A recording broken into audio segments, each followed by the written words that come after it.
درود شنوندگان گرامی، راغبان ادبیات،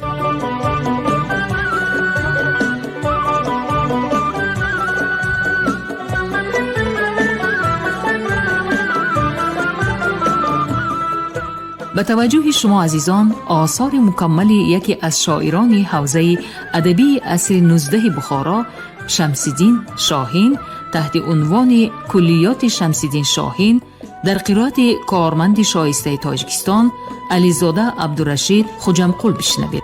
گفتار 24. شناخت و بزرگداشت گذشتگان ملت یکی از عنصرهای افتخار وطنداری به شمار می رود. از این رو اقدام پرزیدنت جمهوری تاجیکستان محترم امامعلی رحمان در مورد رو آوردن به گذشته فرهنگ ملت در رابطه با درک مقام گذشته و امروزه تاجیکان در گسترش تمدن بشری شایسته تحسین است.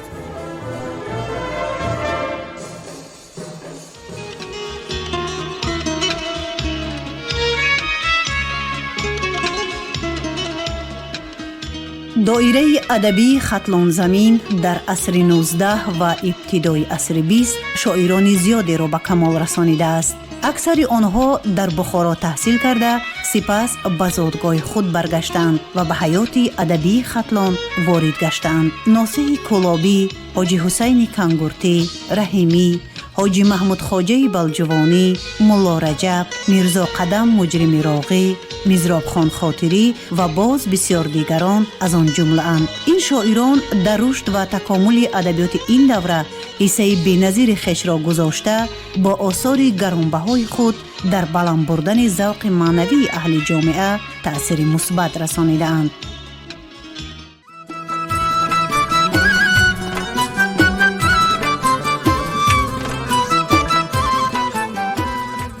شمس‌الدین شاهین از ستاره های درخشان ادبیات فارس و تاجیک آخر عصر 19 می باشد که نام او به واسطه نام پدرش ملا امان که از دانشمندان و مدرسان مشهور بخارا بوده است با نام کلابی علاقمند است. استاد صدرالدین عینی در نمونه ادبیات تاجیک چنین فرمودند: پدر شاهین ملا امان نام کلابی است.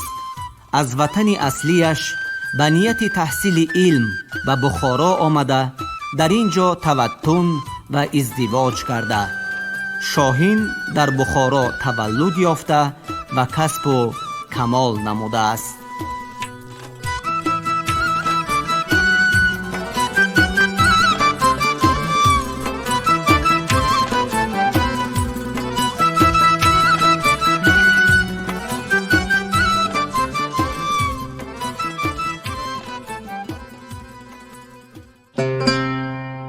قصیده ها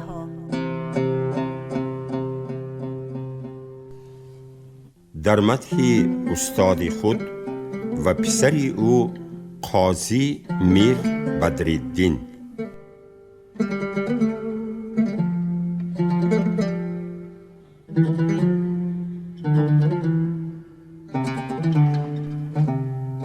ای طاری از جبین تو انواری آفتاب، وی روشن از ضمیر تو اسراری آفتاب. نازد به نعلی سمی سمندی تو ماهی تو، ساید به خاک پای تو رخساری آفتاب. در هر قدم که برنهی از خانه صبحگاه، باشد ز ماه انجمت ایثاری آفتاب. نامی مبارکت که بود حرز جان من، بسم الله است بر سری طوماری آفتاب. بر سطح چرخ ناز نپرورده در کنار، چون نقطه وجودی تو پرگاری آفتاب. جنسی نفیس مهر تو که ذره گسترد، خواهد شکست رونقی بازار آفتاب. آخر به تاری تو براید اگر نمود، سیری بروج کوکبی سیاری آفتاب. از آسمان بقای تو خواهد بسد نیاز، آرد چو صبح روی به دیواری آفتاب. شاهین غلامی توست میندازش از نظر، کز ذره مصلحت نبود آری آفتاب.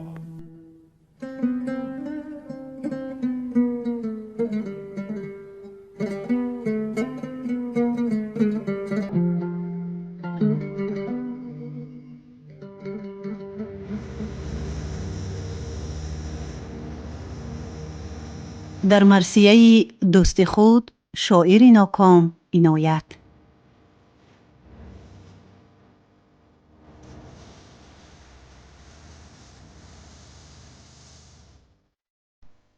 چون مه به دور چرخ هر آن کس کمال یافت، جز کاستن از او نتوان چون هلال یافت.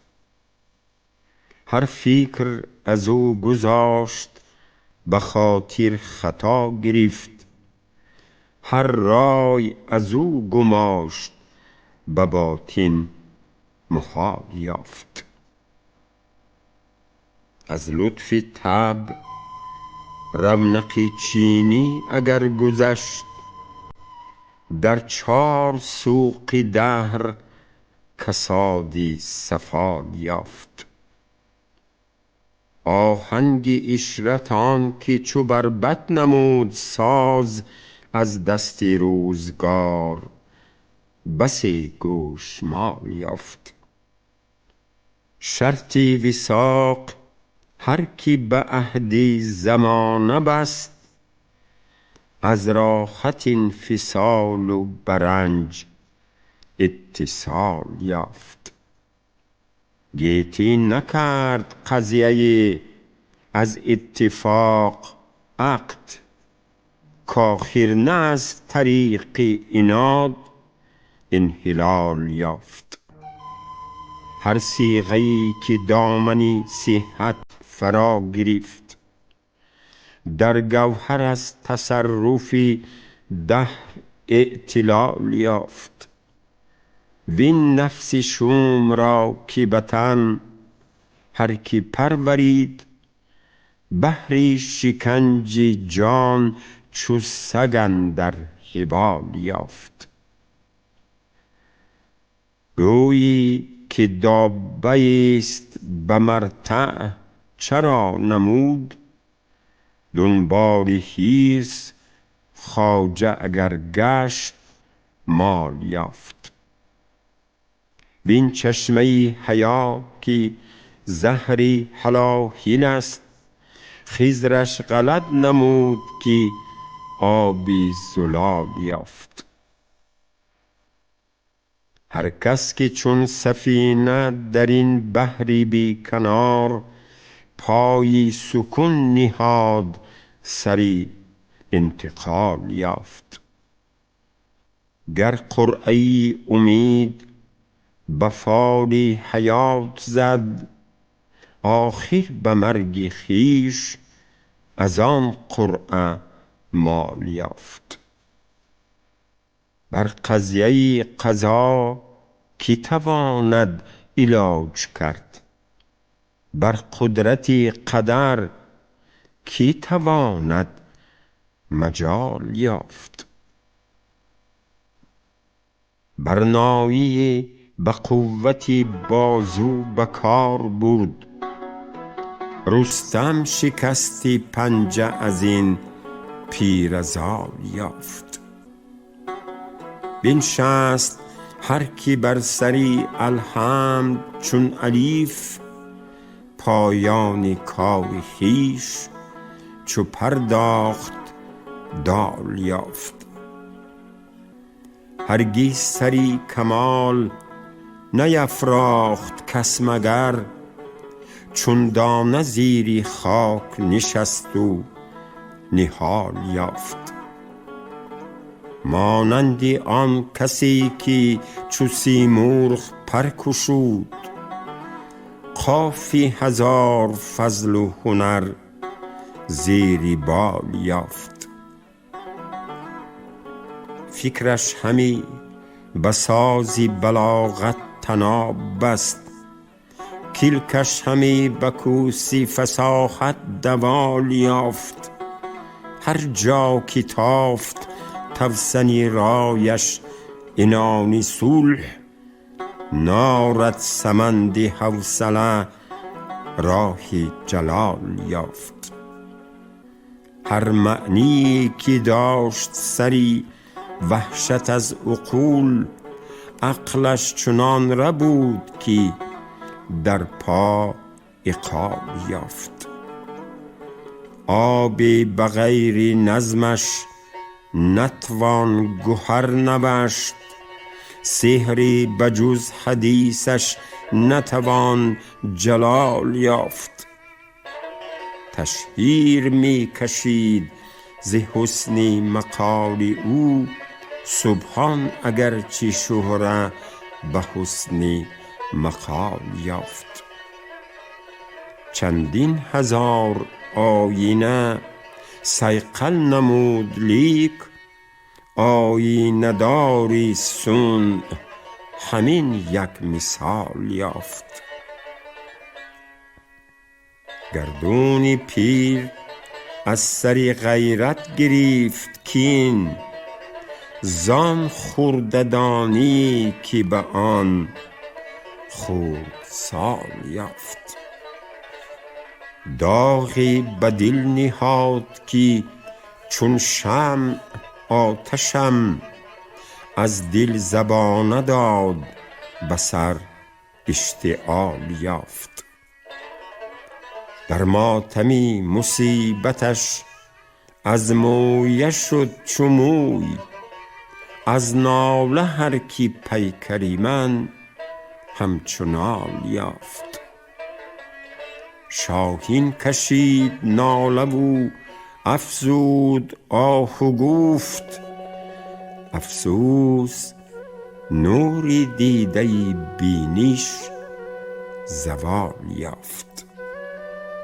با حساب ابجد به 1303 هجری قمری 1886 میلادی برابر است.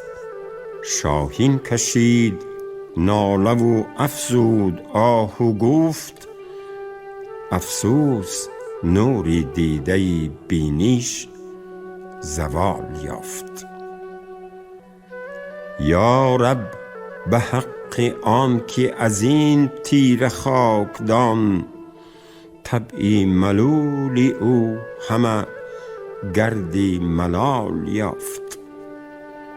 بینشان به صدر زیروی نازش که زین حزیز، یک سر شکست پایه ریسفی نعال یافت.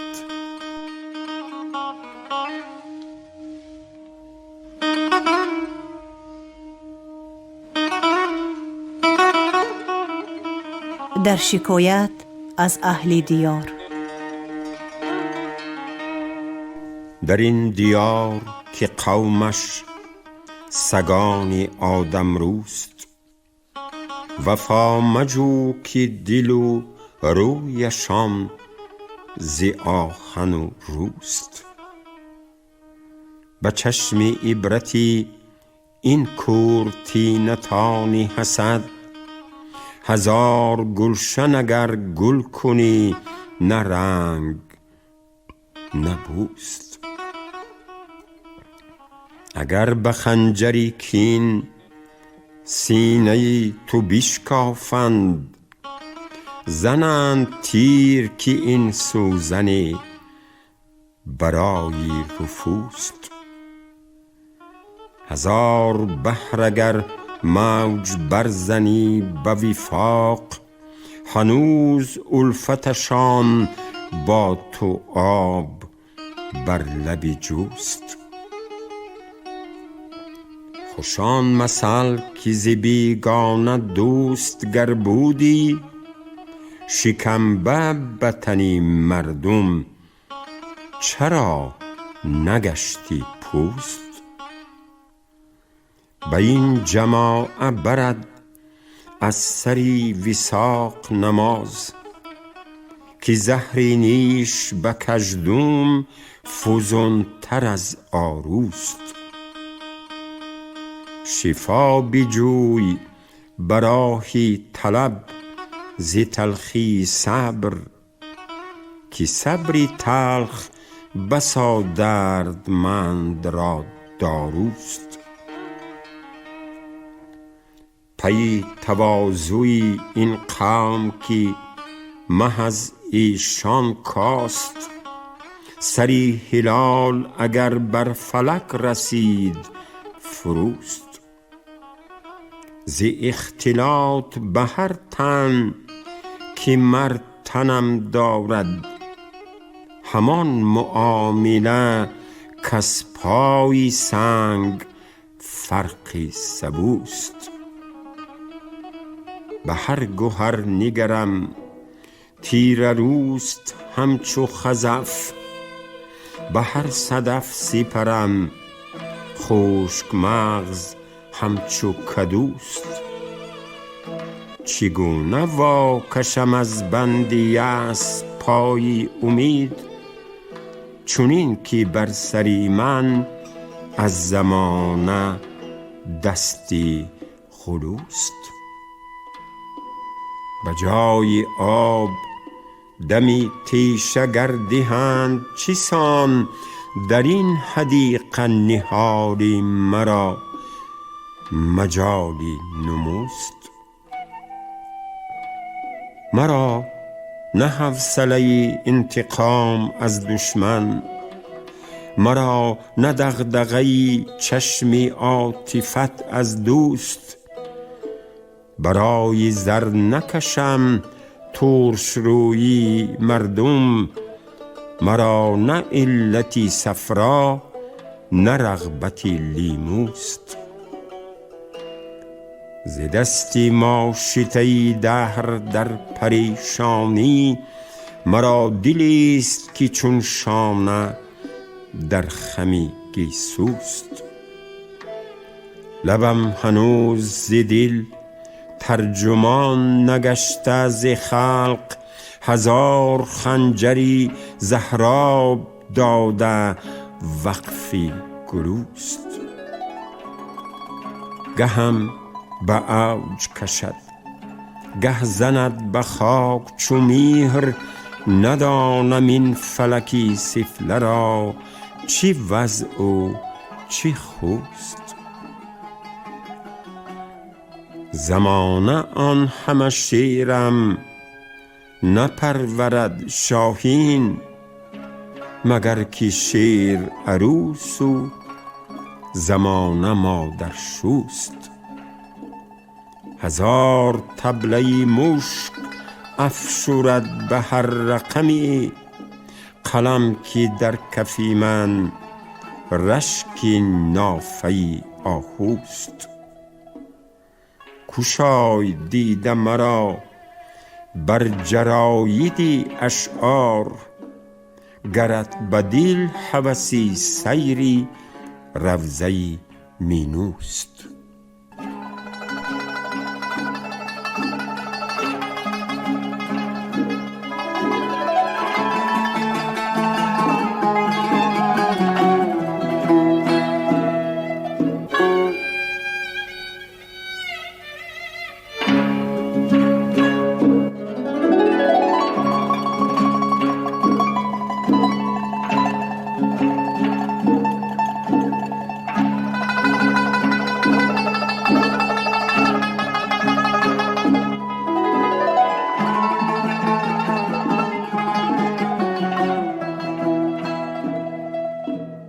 در بیان بی‌ثباتی دهر.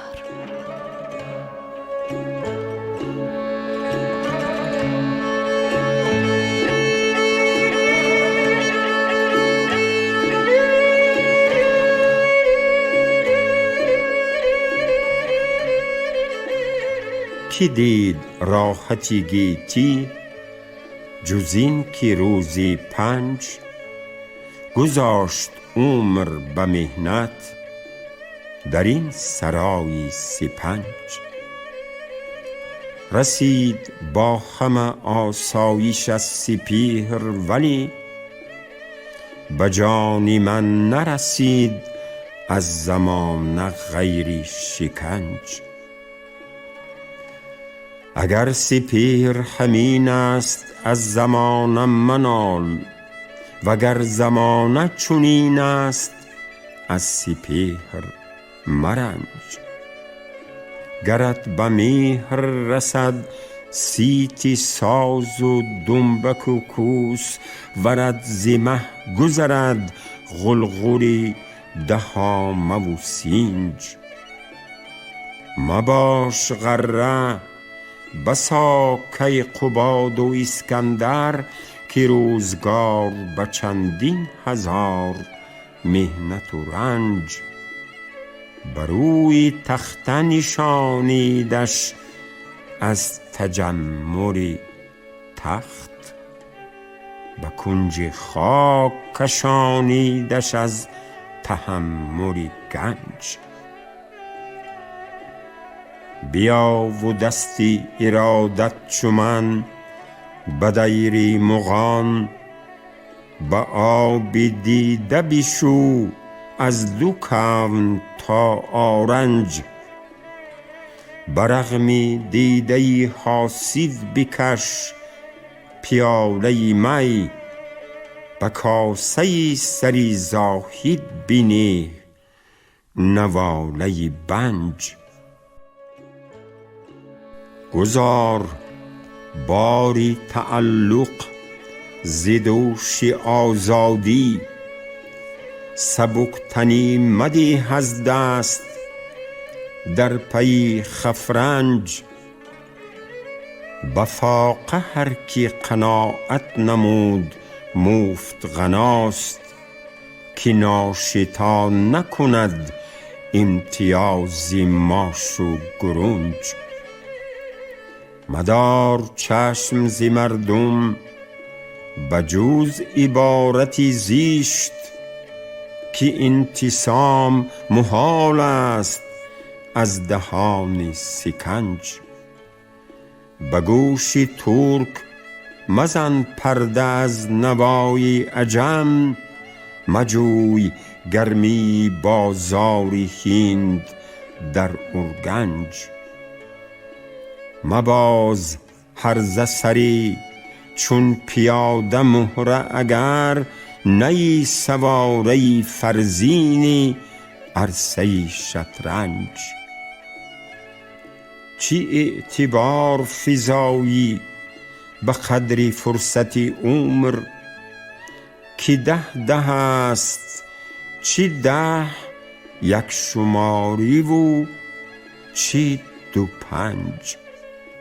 چرا صدا زدود و بخار حرص بسر ز پیچ و تاب حسد وز چی در شکم کلنج. تو خود کجا شدی ای جامه و امامت تراس امامت بسری میخو جامه بر آدنج. از این مخدره هرگز مخور فریب جمال که زیر پرده نهفته است چهره آژنگ. گذار دل به سری کار و مهر جانانی که رفت از سری من در هوای او فرهنج.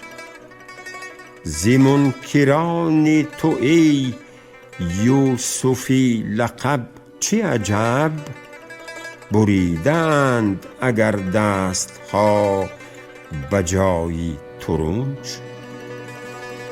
دمیده خطی تو بر لب چونیش در بری نوش، فتاده زلف بری رو چمار بر سری گنج.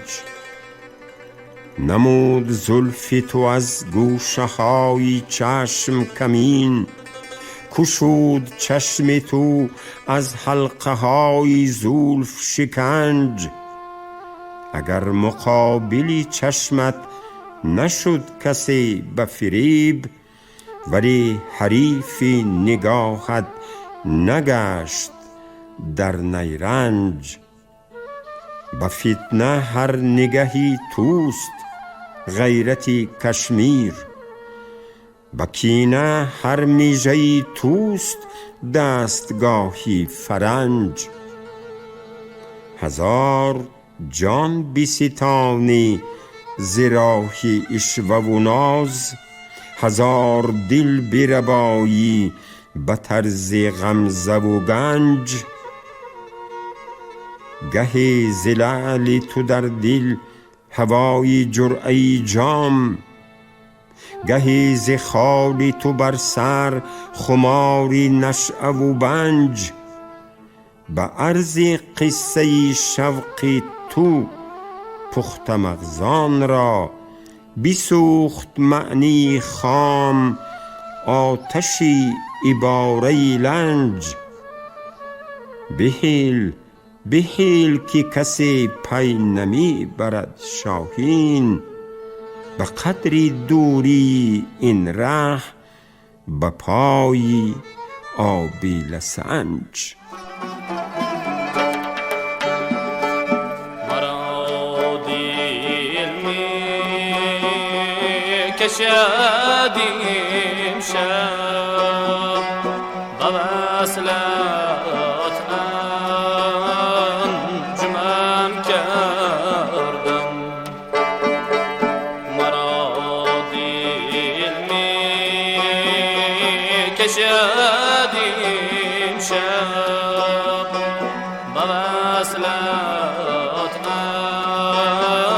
انجمن کردم. به چندین ساز چو پروانه شمعی در لگن کردم. شمعی در لگن کردم.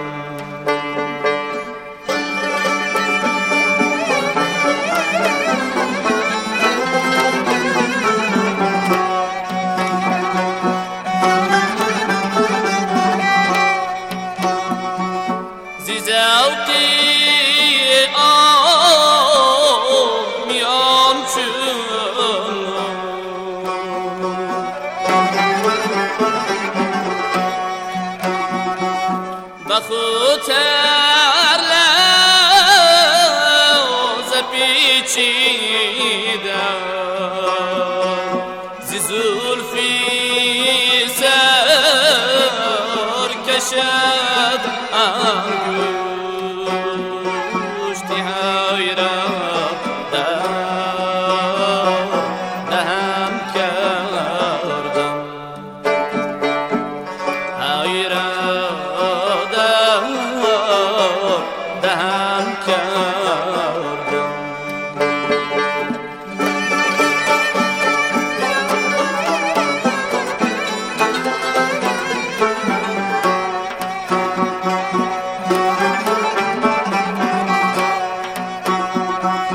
کشیده باد از میلایی